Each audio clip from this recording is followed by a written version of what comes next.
Hey there, welcome to my channel where I take you on tours of tiny homes and showcase stories of people living alternatively. In today's video, we're going to take a tour of perhaps the best overlander I've ever seen. The owner, Mike, modified a military truck into his own off-road home on wheels and has been traveling around the globe ever since.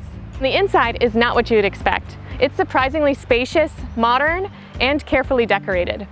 I think you're really going to like this one, and if you'd like to know every time I publish a new video, make sure that you subscribe and hit that notification bell. Will you join me? Will you roll? Make this house our tiny home.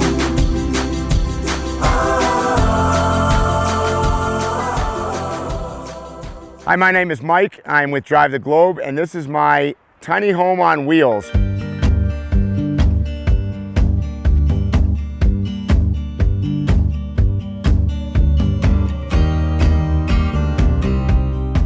This is actually my third big overlanding rig. Went on a 13-month trip throughout Africa, and I discovered an old Land Rover, and that's how I got into sort of the expedition kind of thing. I bought this truck 2 years ago, and then I built it last spring. So I've been out for about a year. My background isn't really in building trucks. Honestly, not really in any of the things I do. I watch a lot of YouTube videos, and I've been out and about enough over the years to see other people's builds, so I take cues from a lot of different places. I built it in friends' backyards and in campgrounds. So these trucks come out of the military at auction. They're fairly inexpensive. This truck I picked up for 18,000 bucks. I built the entire thing myself. I moved into it in about 2 months, and it took 4 months total to finish the build. I wanted the inside to feel like home since I'm gonna be on the road living in it full time. I would say the total cost of this build is just about $90,000 to $100,000. So I wanted to keep it under that $100,000 mark.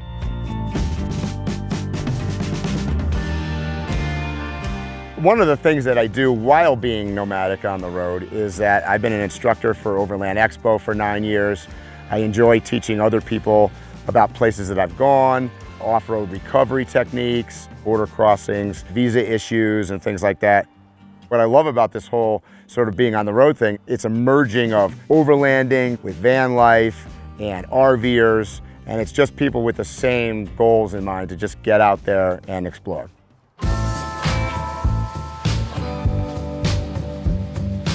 Some of the advantages of going with a military vehicle is that they were well maintained, they're built extremely rugged, and when I picked it up 2 years ago, it had only 5,000 miles on it. It's a 1994 Staunton Stevenson former Army truck.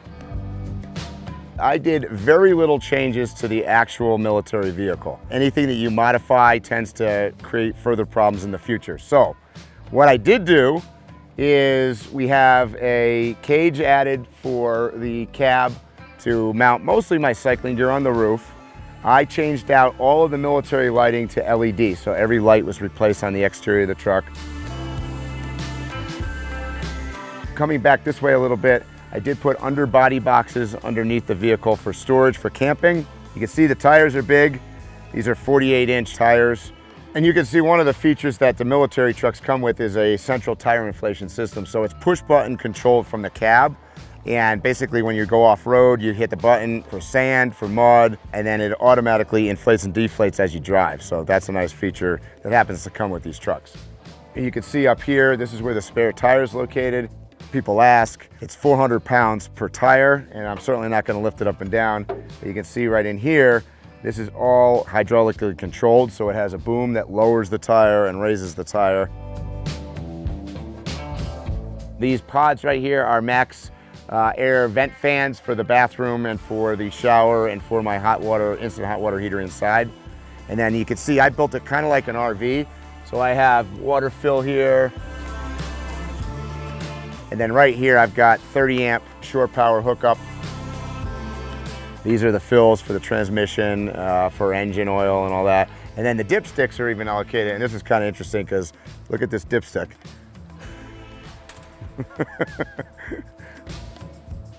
Because it's got air brakes, and these are the air tanks, I added a external thing so I can run air tools. and an air jack if I need to change my tires. And then under here is a gray water tank. The gray tank hooks up here. I've got 85 gallons of fresh water. I have a 25-gallon gray water tank, and I have a cassette toilet inside that's about 7.5 gallons. One of the features about this particular M1079 from the military is that this box is already on the truck. I didn't have to put it on, I didn't have to build it. It actually comes with windows that have screens that pop out. And then I added the 5 feet bump out here on the rear of the truck for my bedroom section. And then I have my bike racks here. These are one-up bike mounts. And I usually carry anywhere from 2 to 4 bicycles. Being a big cyclist, I decided I wanted a nice bike mount here so I could work on it. And that pops in here so I can mount a bike on the back here and do some maintenance. And then I've got my 2021 KTM 390 Adventure bike. I custom built the frame that it is sitting on, and it has a ramp, and then to load it up by myself, because I wanted to make sure I could do all this by myself. Getting it down, I can come down the ramp. Getting it back up, I have a little portable winch I mount on the front here with a remote, and I just kind of walk the bike right up onto the ramp. If I don't want to have to move this big rig around, it's convenient to have a motorcycle. Back here, I've got another box. I mostly keep my motorcycle and kayaking gear in there. The main reason for the underbody boxes is so I don't have to put anything inside the habitat. So when I roll into camp, my inside house, if you will, is completely ready to go. There's nothing laying on the floor. I don't have to move like kayak paddles or anything like that. Everything is stored externally on the truck. I replaced the entrance with just a regular old RV door that I got on eBay somewhere. And I built these steps. These are torque lift steps that you can buy online. And what's nice about it is it just slides in when I'm on the road. So it also doesn't need storage, it's underneath the truck. So we're on the roof here. I've got 12 Renogy 100-watt solar panels. I made a kayak mount so it's not touching the panels. And it probably, when I have it mounted, it cuts down maybe 15% of the solar power, but not a big deal. I got a WeBoost for cellular boosting, my FM antenna, Sirius XM satellite radio on board in the cab and in the habitat. All right, now that we've checked out outside, let's go inside my home.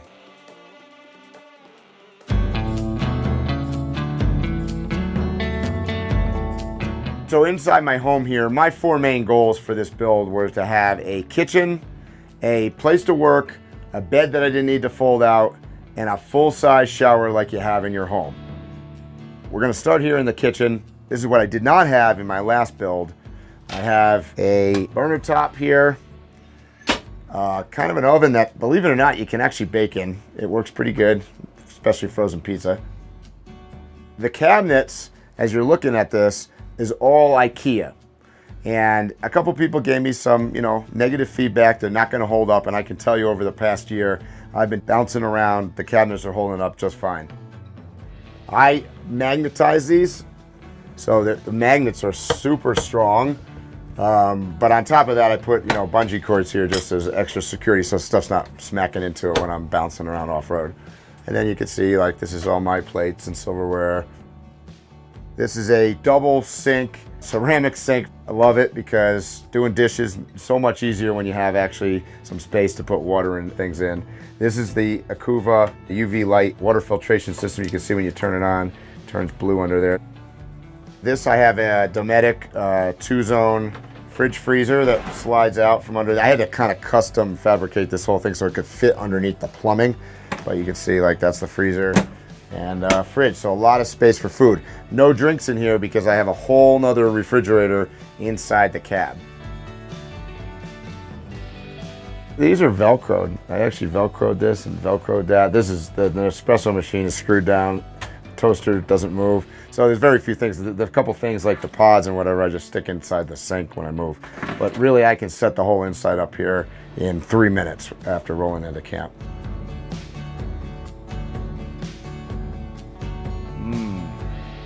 Oh yeah.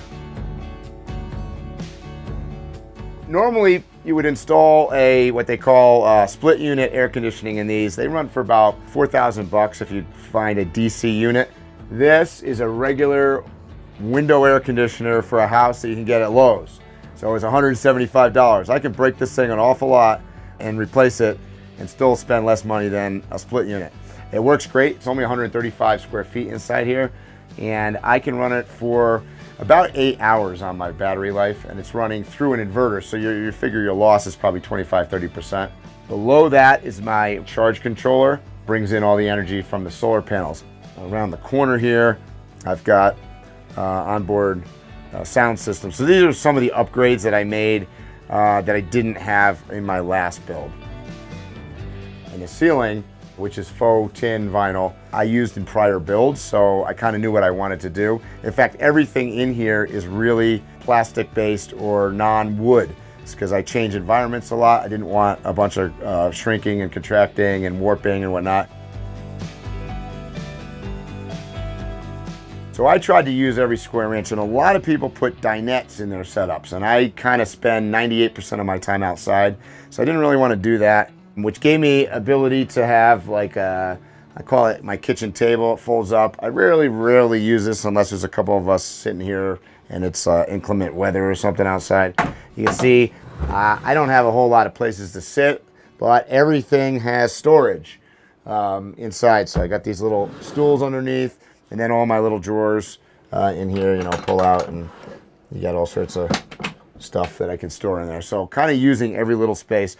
I work a lot making videos and doing things, so I wanted a real computer. So this folds down here, and I have an iMac that's mounted in here. I call this current one 3. This is the third big orange rig. So this is my Mercedes Unimog. This is the trailer that I built and lived in for a year. And then this is my old Land Rover. You kind of, if you spin around on the other side here, I got pictures up on the wall of different travels, but this is me in the Sahara Desert with the old 1965 Land Rover. So this is my little bathroom. Unlike some other builds, I have a separate bathroom and separate shower. They're not in the same room.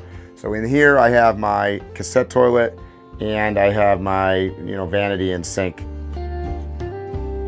And you got the main mirror, and of course I shave my head, so I got these mirrors on either side here so I can see either side of my head in the mirrors up there.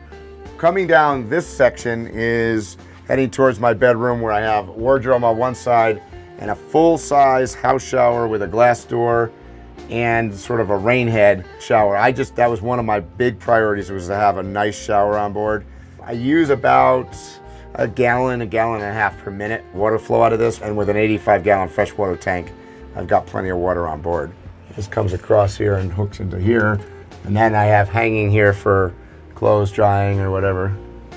So this wardrobe on this side, it actually is almost the full height of the truck. I had to measure this 3 times, and so I built it in place. And then inside here is, hanging drawers, and then shoe storage underneath. And then back here, this is the 5-foot bump out section that I built. And inside here is my bed, which I was able to get in a real, home mattress, so it was comfortable. I installed the 2 Arctic Tern windows on the sides and a Max Air vent fan overhead.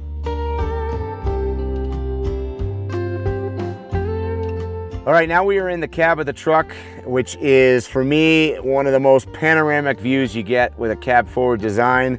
Sitting here, I'm about 5 feet off the ground. It is super spacious. When I got this truck, it was just a barren, loud metal space, not one soft surface in it. So upgrades that I've made, I did put cab air conditioning unit in off of a later model vehicle. This pod here I added from a different truck as well, and this has all my overhead lighting controls. I use the Garmin Overlander for my GPS right here. Garmin InReach is over here for tracking and for SOS recovery. And then I got an iPad in between the seats that I mostly use when I pull to the side of the road and I want to look up something. There used to be a 3rd seat for the military where the guy would sit back here and pop up through the gun turret to shoot. I have a 2nd Dometic refrigerator here. This is where I keep all my Gatorade and water and beer and whatnot. in that fridge. And then I have storage behind the seats for, you know, camera gear, my one wheel and stuff like that. The biggest expense, honestly, on this whole truck and upgrade that I made was these Schielmann seats from Germany. They are just incredibly comfortable and, you know, dual armrests, they're heated, they're amazing.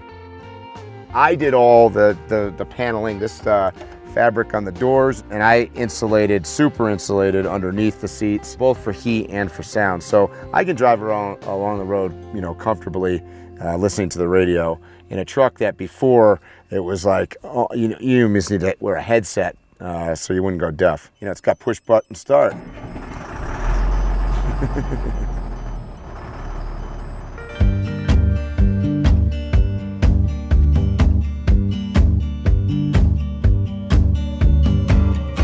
To me, being out on the road, the best thing about it is that every morning I get up in my own bed with my own stuff. I'm always at home. It just happens to be I look out the window and I get a different view every morning. If I could say one thing to anybody, just do it. Get out and do it. You can prepare forever and get ready to get ready. Just get out there. Thanks for watching this week's video. If you'd like to see more overlanding rigs and modified military trucks turned tiny homes, I have a playlist for you in the description. And I will see you soon with another tiny or creative home tour.